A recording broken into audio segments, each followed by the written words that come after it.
여러분, 오늘 설교 제목이요, 계속되는 위기, 끊어지지 않는 문제입니다. 계속되는 위기, 끊어지지 않는, 끊이지 않는 문제. 여러분, 삶을 산다라는 것 자체가 계속되는 위기, 그리고 끝이 보이지 않는, 끝이지 않는 그런 문제들과 부딪혀서 사는 것 같다라는 생각이 요즘 더욱 제 마음속에 다가옵니다. 우리 삶의 위기와 문제들이 계속해서 있습니다. 위기와 문제가 없는 삶은 없는 것 같습니다. 개인적인 면에서만 보더라도 우리 관계 속의 문제, 먹고 사는 의식주의 문제, 자식을 키우면서의 문제, 건강의 문제, 여러 문제들이 있을 것입니다. 아이가 태어나서부터 죽을 때까지 문제와 위기는 계속해서 끊이지 않고 찾아오게 됩니다. 나를 몹시 괴롭히는 어떤 어려운 문제와 위기를 만나고 그것이 해결되면 모든 것이 잘 될 것 같고 온 세상에 평화가 올 것 같은 그런 생각을 하는데, 막상 그 문제가 풀리게 되면 풀리자마자 또 다른 새로운 문제를 직면하는 것을 여러분 경험해 보셨을 것입니다. 위기와 문제들은요, 예수님을 구주로 믿고 있는 저와 여러분에게도 동일하게 찾아오죠. 오늘 본문에 나오는 바울의 삶을 보아도 예수님을 믿는다고 해서 위기와 문제가 그를 피하지 않는 것을 우리 볼 수 있습니다. 예수님을 만나고 예수님을 믿고 예수님을 따르고 성령에 충만했던 바울이었지만 여전히 많은 위기와 문제들, 그런 것들이 바울을 끊임없이 괴롭히는 것을 우리 사도행전을 읽어보면 알 수가 있습니다. 바울이 예수님을 다메섹 도상에서 만난 이후로 위기와 문제는 끝이 없었습니다. 1차, 2차, 3차 선교를 하면서도 계속해서 그의 사역을 방해하는 사람들이 있었습니다. 그리고 그의 생명을 위협하는 위기의 순간들이 끊이지 않고 찾아왔습니다. 긴 선교 여행이 끝나고 예루살렘에 돌아와 선교 보고를 하러 갔을 때도 그를 기다렸던 것은 retirement, 안락한 노후가 아니었습니다. 그를 기다린 것은 또 다른 위기와 또 다른 문제들이 그를 기다리고 있었습니다. 어떤 문제였습니까? 모세의 율법, 예법을 무시한다라는 그런 오해를 사게 됐습니다. 정결법을 하기 위해 예루살렘 교회 유대인 크리스찬들입니다. 이방인들이 아닌 유대인 크리스찬들과 함께 성전에 들어가서 이 정결법 예식을 위해 들어갔는데 사람들이 이들을 이방인으로 안 것입니다. 그래서 이 거룩한 성전에 이방인을 데리고 갔다라는 그것 때문에 사람들에게 거의 죽을 만큼 폭행을 당하는 사건이 있었습니다. 그리고 바울을 죽이기 전에는 내가 먹지도 마시지도 않겠다라는 40명의 사람들이 있었고요, 그들은 바울을 암살하려고 아주 치밀한 계획을 세우기도 했습니다. 더둘로라고 하는 아주 유능한 변호사를 고용해서 바울을 고소하는 사건도 있었습니다. 그리고 억울하게 감옥에 gat혀서 오랜 시간 죄수의 몸으로 가이사랴 감옥에서 생활하는 우리 바울을 만날 수가 있습니다. 이것이 21장부터 24장까지 일어난 사건들입니다. 계속되는 위기와 계속되는 문제 속에 바울이 있습니다. 이 위기와 문제는 바울을 계속해서 괴롭혔습니다. 그리고 그 어려운 시간이 지난 뒤 새로운 총독이 부임하게 됩니다. 우리 24장 27절 우리 한번 찾고 같이 읽도록 하겠습니다.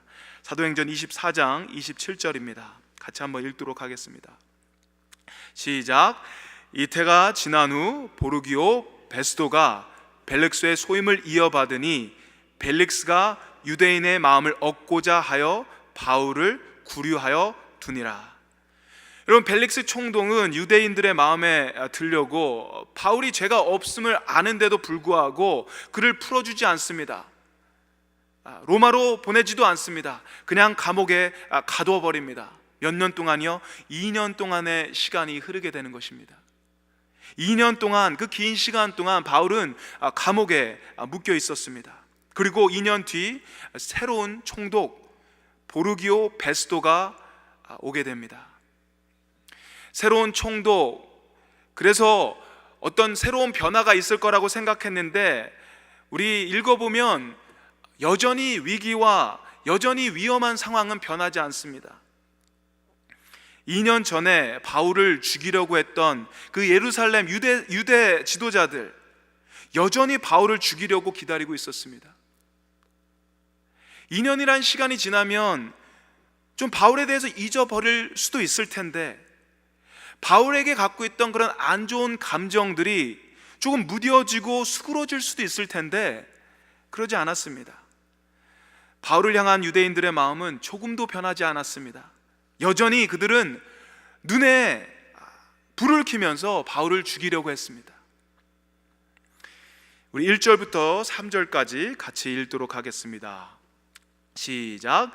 베스도가 분한 지 3일 후에 가이사랴에서 예루살렘으로 올라가니 대제사장들과 유대인 중 높은 사람들이 바울을 고소할세 베스도의 호의로 바울을 예루살렘으로 옮기기를 청하니 이는 길에 매복하였다가 그를 죽이고자 함이더라.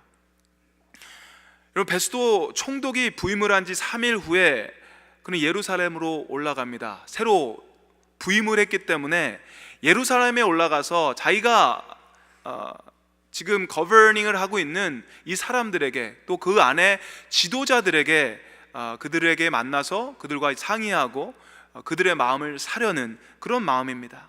인사하려고 예루살렘으로 가게 됩니다. 대제사장과 유대인 중 높은 사람들을 만나게 되는 겁니다. 그들과 만나서 여러 가지 이야기를 할 수 있었겠죠. 근데 그들이 원했던 건 단 한 가지였습니다. 다른 게 아니었어요. 바울이 죽는 거였어요. 만약에 저희 한국 커뮤니티에서 우리 지도자, 우리 교회 아니면 커뮤니티의 지도자가 프라임 미니스터를 만난다든지, 아니면 온타리오에 있는 프리미어를 만난다든지, 벌링턴에 있는 메이어를 만난다고 생각할 때 아마 이런 얘기를 할 것 같습니다. 우리 한국 커뮤니티를 위해서, 소수민족을 위해서 힘을 좀 써주십시오. 한인들을 위한 커뮤니티 센터를 좀 지어주시면 참 좋을 것 같습니다. 한국 2세들이 한국말을 좀 배울 수 있도록 좀 그런 한국 프로그램을 지원을 좀 해주십시오. 아니면 우리 나이가 들고 있는 우리 할머니 할아버지들, 이분들을 위해서 널싱홈을 좀 후원해 주십시오. 이런 말 하지 않겠어요? 이런 비슷한 말을 유대 지도자들은 했었어야 되는 것입니다. 새로운 총독에게 그런 실제적이고 이 커뮤니티를 위해서, 지도자라면 커뮤니티를 위한 그런 말들을, 건설적인 얘기들을 했었어야 하는 것입니다. 근데 그들은 그런 얘기를 전혀 하지 않았습니다. 그들이 원했던 건 뭐죠? 바울의 죽음이었습니다. 제일 먼저 그들이 했던 것은 바울을 고소하는 것이었습니다. 총독이 바뀐 것을 기회로 해서 가이사랴에서 예루살렘으로 이송시킬 것을 계획하는 것입니다. 중간에 매복했다가 나와서 앰부시, 바울을 죽이려고 하는 거죠. 이 계획은요 2년 전에도 가지고 있었던 계획입니다. 변하지 않았어요. 이 계획을 가지고 바울을 죽이려는 그 플랜을 갖고 있었던 것입니다. 아주 무서운 사람들입니다. 아주 끈질긴 사람들입니다. 여러분, 2년이 지났는데도 여전히 이분들은 바울을 죽이기 위해서 이런 노력들을 하고 있다는 겁니다. 진념을 가지고. 여러분이 바울의 입장이라면 어떠했을까요? 계속 누군가가 저희를 끈질기게 정말 2년이 넘도록 따라다니면서 고소를 하고 참소를 하고 욕을 하고 비방을 하고 그리고 죽이려고 한다면 여러분 어떻겠습니까? 여러분 혹시 고소를 당해보신 적 있으세요? 저희가 예전에 해밀턴에 살 때 메일박스에 편지가 하나 왔는데요, 고소장이 하나 왔었습니다. 누가 저희를 고소를 했어요. 읽어보니까 우리 집 밖에 사이드워크에 풀이 하나 자랐는데 그걸 밟고 넘어져서 상처를 입었다라는 거예요. 근데 그게 이제 민들레 같은 그런 잡초입니다. 그러니까 어디나 나는 거고, 제가 일부러 그 사람 넘어뜨리려고 거기다가 심은 것도 아니고 그걸 키운 것도 아닌데 그냥 자란 겁니다. 근데 그게 넘어져서 고소를 한 거예요. 법원에서 며칠 날 오라는 그런 고소장입니다. 저는 그게 너무 황당하더라고요. 너무 마음이 이상하더라고요. 그래서 이거 가지고 너무 막 화가 나고 너무 스트레스를 받았던 기억이 있습니다. 막 기도 제목으로 올리고 막 기도를 하고 그랬던 기억이 나요. 나중에 결과를 말씀드리면 아마 그분도, 고소를 했던 분도 이건 아닌가 보다 하고 그걸 치화를 했어요. 그 캔슬을 했습니다. 너무 다행이죠. 근데도 너무너무 속이 상한 그 기억이 납니다. 여러분, 바울은요 이것보다 더 황당한 상황에 있어요. 말도 안 되는 걸로 고소를 당한 것입니다. 자기가 한 걸로, 자기가 한 죄로 고소를 당한 것이 아니에요. 자기가 한 어떤 일로 사람들이 죽이려고 하는 것이 아닙니다. 엉뚱한 것으로 사람들이 이 사람을 묶어갖고 죽이려고 하는 것이에요. 황당한 사건입니다. 황당한 이유로, 정말 이해할 수 없는 이유로 바울을 미워하고 그를 정죄하고 그를 죽이려는 사람들 앞에 이 바울이 놓여 있습니다. 여러분, 생각해 보세요. 바울에게 왜 이런 일들이 일어났을까요? 왜 그러면 하나님께서는 바울에게 이런 일들을 허락하셨던 것일까요? 그것도 하나님을 위해서, 예수님을 위해서 열심히 정말 목숨을 바쳐가면서 일을 했던 바울에게 이런 일들이 왜 일어나냐는 것입니다. 왜 일어나는 걸까요? 여러분, 신앙생활을 하면서 신앙생활 열심히 하시는 분들 가운데 이렇게 황당하고 억울한 일들을 만나면서 이런 비슷한 질문을 할 때가 있습니다. 왜요, 하나님? 하나님, 나한테 왜 이러시는 거예요? 내게 왜 이런 일이 일어나는 것입니까? 내가 왜 이런 수모를 겪어야 됩니까? 내 잘못도 아닙니다. 내가 그렇다고 하나님 덜 열심히 믿었던 것도 아니고 게을렀던 것도 아닌데, 하나님 열심히 주님 위해 충성했는데 내가 왜 이런 일을 당해야 됩니까? 억울합니다. 속상합니다. 그러면서 우리가 투정하고 하나님께 화를 낼 때도 있는 것이죠. 바울은 분명히 그런 상황에 놓여 있어요. 그리고 분명히 그렇게 해야지 되는 상황입니다. 하나님, 난 너무 힘들어요. 내가 너무 억울해요. 나는 이곳에서 벗어나고 싶어요. 내가 왜 이런 걸 겪어야 되죠? 근데 바울이라는 사람이 참 대단한 것이, 하나님께 화를 낸다거나 왜 나한테 이런 일이 일어납니까? 하고 투정을 부리는 것을 우리 찾아볼 수가 없어요. 그런 질문을 하는 것을 찾아볼 수가 없습니다. 오히려 바울의 시각은 어떤 거냐 하면, 그 계속되는 문제와 끊어지지 않는 문제를 향한 바울의 시각, 퍼스펙티브는 이거예요. 빌립보서 4장에 주 안에서 항상 기뻐하라. 내가 다시 말하노니 기뻐하라. 너희 관용을 모든 사람에게 알게 하라. 주께서 가까우시느라. 아무것도 염려하지 말고 오직 모든 일에 기도와 간구로 너희 구할 것을 감사함으로 하나님께 아뢰라. 그리하면 모든 지각에 뛰어난 하나님의 평강이 그리스도 예수 안에서 너희 마음과 생각을 지키시리라. 주 안에서 항상 기뻐하라. 다시 말하노니 기뻐하라. 모든 상황 속에서 기뻐하라는 얘기를 하는 거예요. 계속해서 기뻐하라는 겁니다. 감옥에 갇힌 후에서도 바울은 기뻐하라는 얘기를 계속하고 있습니다. 이것이 그의 시각이었어요. 고난과 어려움이 다가올 때 그가 그 고난과 어려움을 대했던 그의 방법이었던 거예요. 그의 월드뷰. 고린도후서 12장 1절 말씀은 이런 말씀이 있죠. 그러므로 내가 그리스도를 위하여 약한 것들과 능욕과 궁핍과 핍박과 곤란을 기뻐하노니 이는 내가 약할 때 그때의 곧 강함이니라. 이것이 바울이 문제를 보는 시각이었다라는 것이에요. 언제나 기뻐하고 기도하고 모든 일에 감사하고 내가 받는 능욕과 궁핍과 핍박과 곤란까지도 내가 당할 때 기뻐한다라는 거예요. 그게 그의 태도였다라는 것입니다. 오히려 내가 약할 때 강함을 경험한다라는 것을 얘기하는 것입니다. 오히려 문제가 위기가 많으면 많을수록, 더욱 어려워지면 어려워질수록 더 큰 하나님의 은혜, 더 큰 하나님의 그 사랑을 만날 수 있다라는 그 이야기를 하는 것입니다. 바울에게 왜 위기와 문제가 당신에게 일어납니까? 이렇게 질문을 한다면 그는 분명히 이렇게 얘기했을 것입니다. 결국 하나님께서 나에게 이런 어려움과 이런 궁핍과 핍박과 능욕과 이런 것을 나에게 주는 이유는요, 바로 나 자신을 위한, 나의 베네핏을 위한, 나의 성숙을 위한 것이었습니다 라고 얘기했을 것 같아요. 하나님께서 일부러 나를 갖다 막 괴롭히고, 하나님께서 나를 막 못살게 굴려고 그런 시험과 어려움을 주는 것이 아니라, 하나님의 선하신 계획 안에서 우리의 믿음이 더욱더 커지기를 원하는 하나님의 선하신 계획, 선하신 마음, 선하신 목적으로 그런 어려움과 그런 힘든 것을, 위기와 문제들을 허락하신다라는 것입니다. 황당하고 억울한 순간마저도 하나님이 나를 강하게 하시고 성숙하게 하시는 그 어떤 방법, 어떤 도구,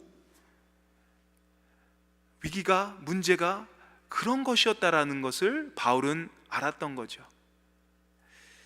어떤 상황에서도 하나님의 선하심이 있다라는 것, 그 하나님의 그 providence, 하나님의 그 선하신 플랜이 이루어지고 있다라는 것을 바울이 믿었다라는 것입니다.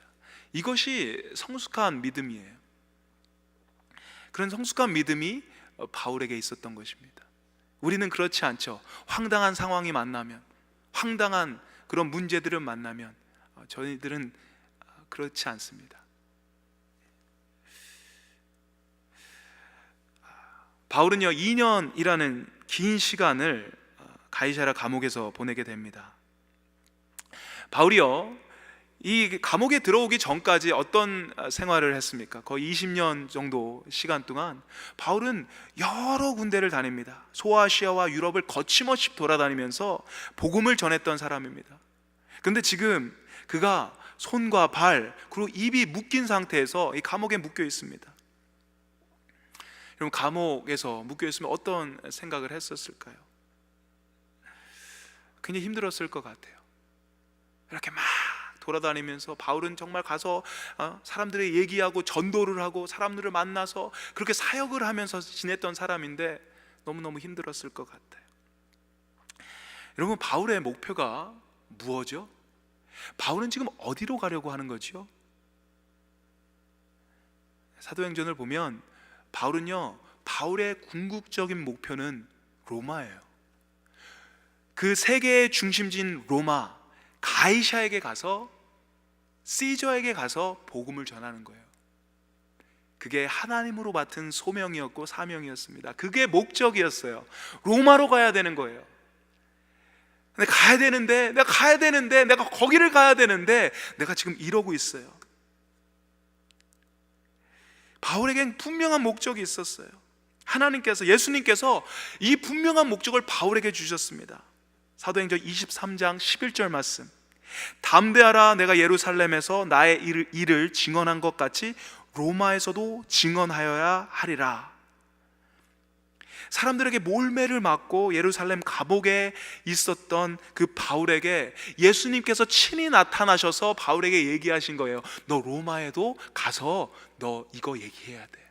이 복음 전해야 돼. 네가 지금 오늘 얘기한 거 있지? 예루살렘에서 그 사람들에게 복음 전했던 이 말을, 이 메시지를, 복음을 저 로마에 가서 너 증언할 거야. 분명한 목적지가 있었어요. 분명한 목표가 있었습니다. 분명한 사명이 있었습니다. 로마로 가야 되는 것입니다.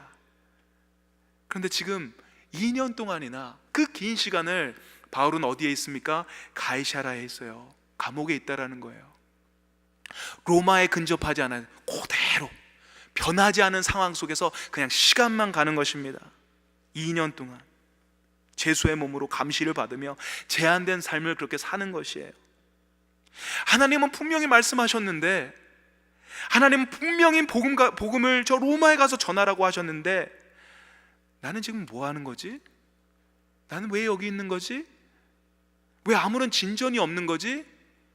왜 아무런 변화가 없는 거지?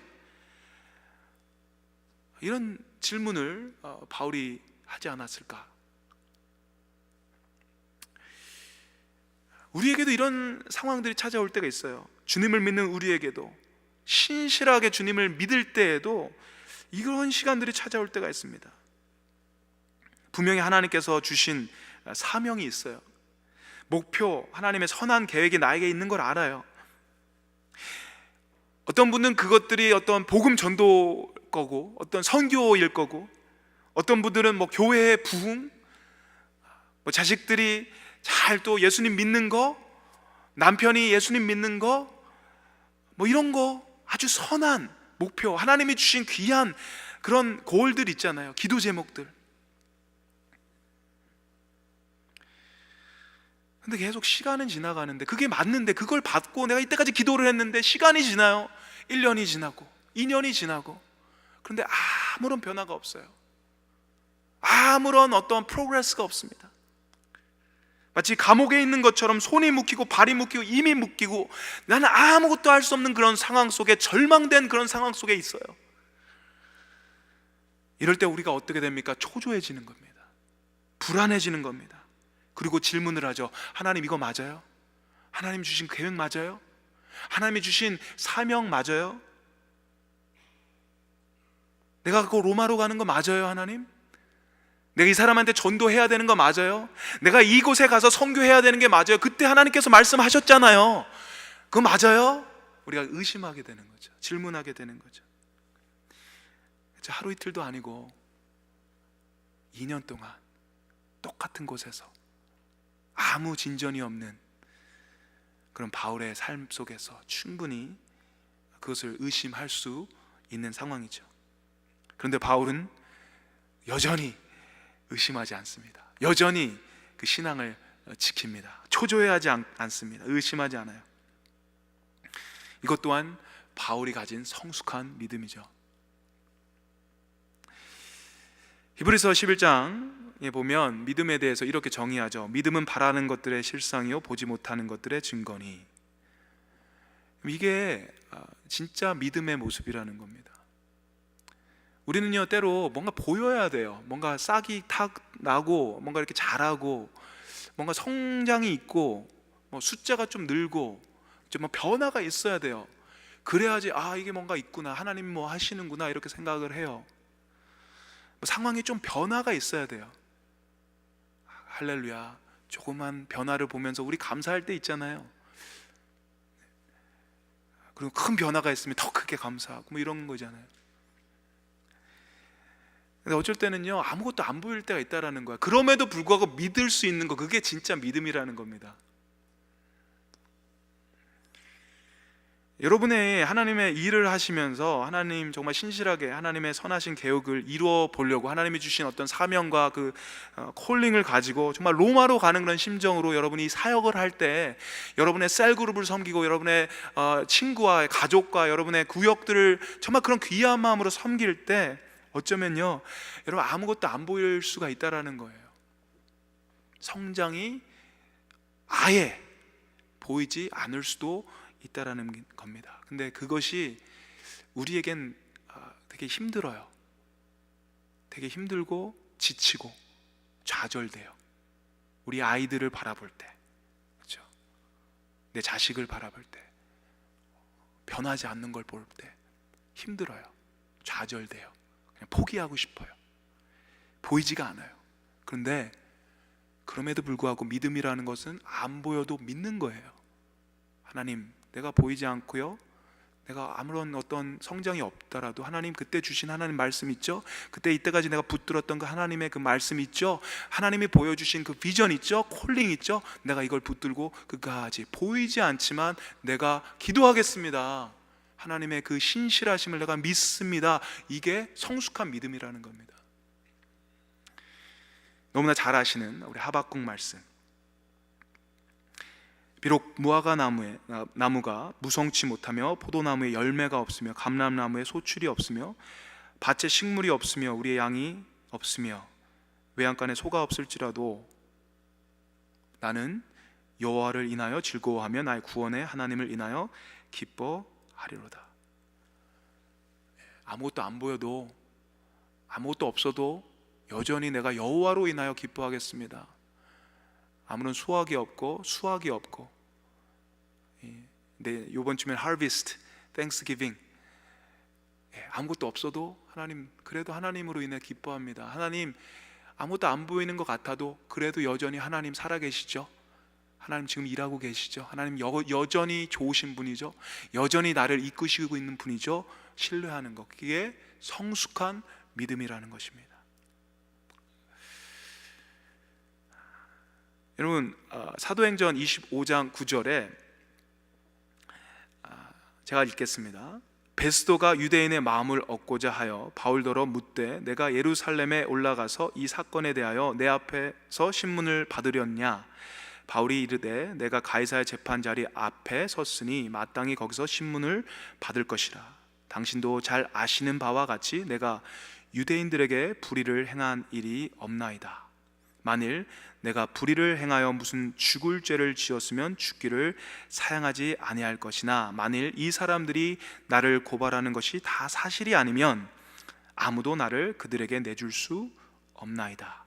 내가 가이사께 상소하노라 한데, 가이사께 상소하노라 한데. 2년이 지났지만 여전히 바울은 그 약속을 믿었던 거예요. 내가 가이사로 간다, 시저한테 간다. 시저가 어디 있어요? 로마에 있는 거예요. 로마에 있는 시저에게 간다, 이것을 믿었다라는 것입니다. 예루살렘 아니요, 가이사, 로마에게 내가 갈 겁니다. 분명히 믿고 있었어요. 거기서 흔들리지 않았어요. 목표가 뚜렷했습니다. 사랑하는 여러분, 우리는 하나님께 사역자든지 평신도든지 모두 주님의 부르심을 받은 사람들이잖아요. 그게 교회잖아요. 에클레시아, 부르심을 입은 자들이 모인 곳이거든요. 여러분들에게 로마가 있어야 될 거라고 생각해요. 그리고 그게 있을 거라고 생각해요. 여러분들의 로마, 여러분들이 가야 되는 곳, 여러분들이 가지고 있는 하나님이 주신 사명, 우리 모두에게 그게 있을 거예요. 그것이 때로는 잊혀지고 때로는 없는 것 같이 보여도 하나님께서 그것을 보여주실 때가 있죠. 그런 마음이 뜨끈해지는, 딱 이렇게 뜨거워지는 그런 걸 경험할 때가 있습니다. 은혜를 받으면, 성령을 받고 충만하고 그러면 맞아, 거길 가야 돼, 내가 로마를 가야 돼, 이렇게 얘기하는데, 우리가 위기, 문제, 이런 끊임없는 그런 사건들을 만나면 그 뜨거웠던 마음, 그 하나님께 받았던 그 뜨거운 마음, 그 소명, 사명, 이런 것들이 자꾸 잊혀질 때가 있다라는 거예요. 하루 이틀 지나면서 아닌가 보다, 이건 불안해지는 거죠. 우리 예전에 하나님께 부름 받았을 때 있잖아요. 하나님이 나를 사랑한다고 그렇게 했을 때 하나님이 주셨던 그 마음들 있잖아요. 그거 아시죠? 무슨 마음인지요? 그 뭔지 아시죠? 정말 그 멸망의 자식에서 하나님 그 영광의 자식으로, 하나님의 그 사랑하는 아들, 딸들이라고 불렀던 그 인카운터를 우리 모두들은 갖고 있잖아요. 예수님 믿는 사람들은. 그런데 그것들이 위기와 문제들을 자꾸 이렇게 만나다 보면 이게 자꾸 없어지는 것 같아요. 제 자신도 그렇습니다. 근데 바울은 그렇지 않았어요. 계속해서 그렇게 문제가 있고 여전히 변하지 않는 그런 환경과 여전히 변하지 않는 그 위기와 문제 속에서 그의 목표는 분명했다라는 것입니다. 끝까지 그가 달려갈 길을 그는 달려갔다라는 것이에요. 그리고 결국에 결론이 어떻게 납니까? 결론은요, 결국에는 바울이 로마로 가게 돼요. 그렇게 끝이 납니다. 오늘 저희가 읽었던 사도행전 25장 12절 말씀에 우리 한번 같이 한번 읽어볼까요? 시작. 베스도가 배석자들과 상의하고 이르되 내가 가이사에게 상소하였으니 가이사에게 갈 것이라 하니. 아멘. 이게 얼마나 이거 그냥 읽으면 안 돼요. 굉장히 이거는 사실 이렇게 너무 감동적인 것이고 너무너무 기적적인 말씀이거든요. 이게 가이사게로 갈 것이라 하니. 여러분, 이야기의 문맥상 이거는 좀 틀린 거예요. 이렇게 되면 안 되는 거예요. 어떻게 이런 결정을 할 수가 있어요? 베스도가 새로 왔잖아요. 부임했잖아요. 유대 사람들한테 잘 보이려고 했던 사람 아니에요. 근데 왜 이런 결정을 하는 거죠? 아무런 설명이 없어요. 어떻게 됐든지 문맥상으론 이해가 안 되는 거예요. 근데 결정이 어떻게 났다? 가이사에게로 갈 것이라 하니. 내가 가이사에게 상소하였으니 가이사에게 갈 것이라 하니. 기적입니다. 기적. 이걸 어떻게 우리가 이해하냐, 어떻게 인터프리트 하냐, 이건 그냥 하나님께서 하셨다라고 밖에는 저희가 이해할 수 없습니다. 그렇게 풀이할 수밖에 없어요.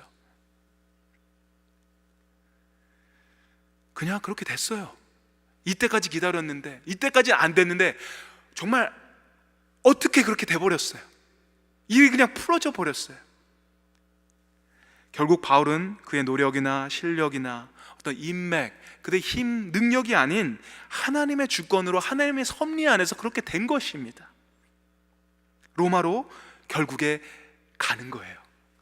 로마에 가서 복음을 전하러 가는 것입니다. 이 말씀이 저에겐 도전이 되는 거예요. 그죠? 이 말씀이 저에게 힘이 되는 거예요. 여러분, 살다 보면 계속해서 예수님을 잘 믿던지 못 믿던지 계속해서 위기가 찾아오고 끊어지지 않는 문제들이 일어나게 됩니다. 그런데 결국은요, 하나님이 승리하시는 거예요. 하나님의 뜻이 이루어진다라는 것입니다. 아멘. 결국 하나님의 계획은 우리의 계획을 넘어, 우리의 생각을 넘어, 우리의 지성과 우리의 힘과 능력을 넘어 완성된다라는 것입니다. 이것이 우리에겐 챌린지가 돼야 되는 거예요. 이것이 우리에겐 인커리지먼트가 된다라는 것이. 여러분 살면서 이해할 수 없는 상황이 있습니다. 그리고 그냥 아무런 진전 없이, 아무런 열매 없이 그냥 막막하게 기다려야 되는 순간들이 있습니다. 아무것도 풀려나가는 게 아니라 언제 끝날지도 모르는 이 위기의 상황, 이 문제의 상황들. 그래서 더욱더 초조해지고 더욱더 불안해지고, 그래서 저희들의 하나님에 대한 신뢰가 무너지는 그런 위기의 순간들이 찾아올 때가 있습니다. 그럴 때 다시 한번 바울을 기억했으면 좋겠어요. 어려운 순간 속에서, 어려움 속에서 주님이 주신 그 사명을 잃어버릴 때, 주님이 주신 그 은혜, 그 뜨거운 그 은혜의 그런 마음을 잃어버릴 때, 우리 한번 다시 한번 이 바울을 마음속에 품고 다시 일어났으면 합니다. 우리 한번 이렇게 따라해 보셨으면 좋겠습니다. 주님은 좋으신 분입니다. 주님은 나와 함께 하시는 분입니다. 주님은 나에게 계획을 가지고 계시는 분입니다. 주님의 계획은 반드시 이루어질 것입니다. 아멘. 우리 한번 눈 감고 우리 한번 생각하면서, 우리 오늘 말씀 생각하면서 우리 한번 같이 기도했으면 좋겠습니다.